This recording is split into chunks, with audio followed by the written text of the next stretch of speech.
Assalamualaikum sahabat beriman.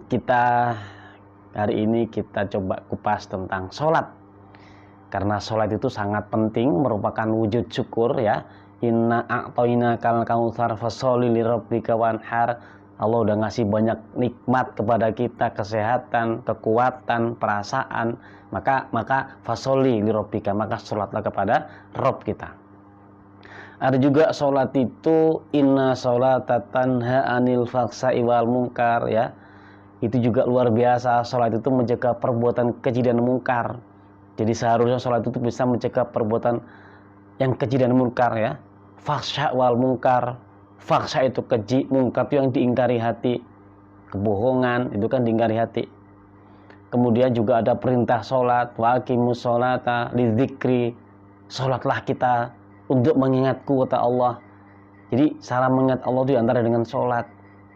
Kemudian juga kita paham bahwa sholat itu merupakan indikator orang yang beriman yang sukses. Qad aflahal mu'minun alladzina hum fi sholatihim khashi'un. Sangat beruntung, sangat sukses dan bahagia orang-orang yang beriman. Yang seperti apa? Oh, itu orang-orang yang khusyuk dalam sholatnya.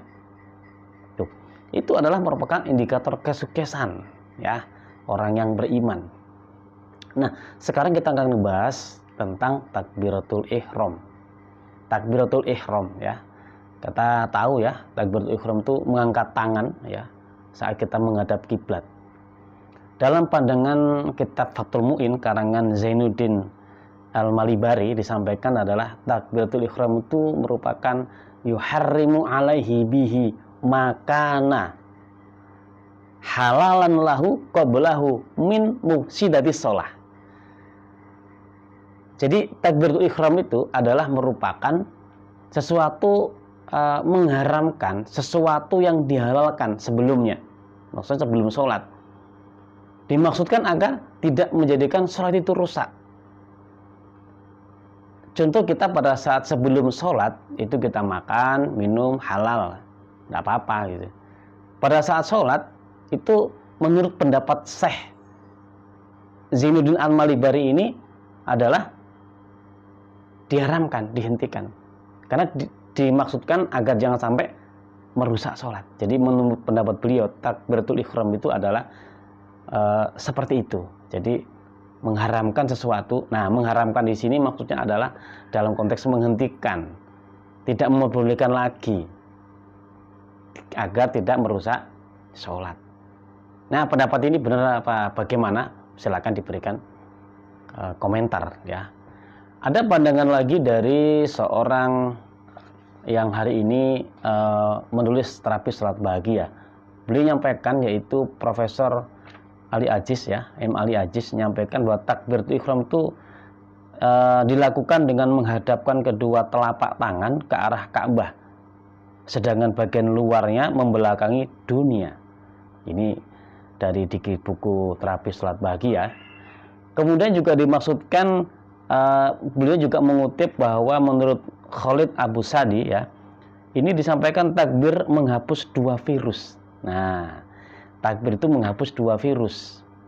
Apa itu? Yang pertama adalah anggapan adanya sesuatu yang lebih besar dari Allah atau yang sebanding dengannya. Jadi takbir itu menghapus dua virus. Yang pertama adalah menghapus anggapan ada yang lebih besar ya dari Allah atau yang sebanding dengannya. Yang kedua adalah yaitu virus superioritas diri atau merasa dirinya lebih mulia, lebih suci. Nah, itu atau lebih soleh gitu kan ya. Jadi ini menurut pendapat yang di dalam buku terapi sholat bahagia itu bahwa seperti itu disampaikan. Maka bagaimana saat takbiratul ihram dalam pendapat di buku terapi sholat bahagia ini, bahwa disampaikan itu akan menghapus dua virus.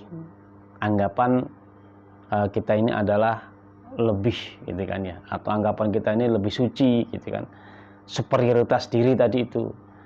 Atau juga yang kedua anggapan bahwa ada yang hebat, ada yang besar selain Allah.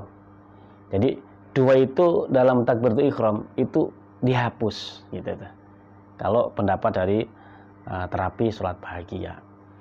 Lantas ada juga anggapan dari salah satu buku juga di buku karangan Abu Sangkan, mungkin dengan tahu ya, tentang pelatihan sholat khusyuk itu, bahwa takbiratul ihram itu adalah sikap pasrah ya, sikap pasrah kepada Allah. Pada saat kita angkat tangan ini kan kayak udah pasrah gitu kan ya. Ya disitulah beberapa pendapat. Dan lantas bagaimana kita ngelihat secara bahasa ya, bagaimana sih dari kata haroma yuharimu ihroman ya, nanti diserap dalam bahasa Indonesia namanya hormat ya, hormatan. Jadi secara bahasa ihroman atau takbiratul ihram itu takbir yang diucapkan untuk memuliakan sholat itu sendiri.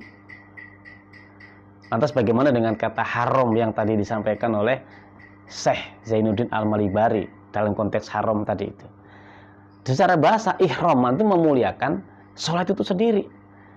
Artinya bahwa saat kita takbiratul ihram ya, kita mengucapkan Allahu Akbar, Allah yang kita tuju ya. Allah itu kita tuju, sudah, yang lain itu tidak ada. Ya, kita hamba gitu kan ya. Kita memuliakan sholat itu.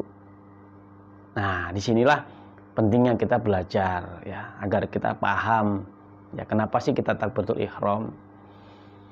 Oleh karena itu pada saat kita takbiratul ihram, maka mari sama-sama kita evaluasi diri kita.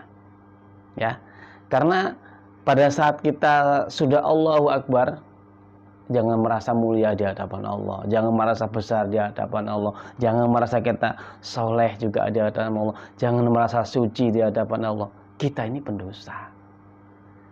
Kita ini pendosa yang melakukan dosa yang bahkan kita tidak sengaja, bahkan kita tidak tahu, atau bahkan kita sengaja padahal kita tahu, atau bahkan dosa yang paling kita sembunyikan.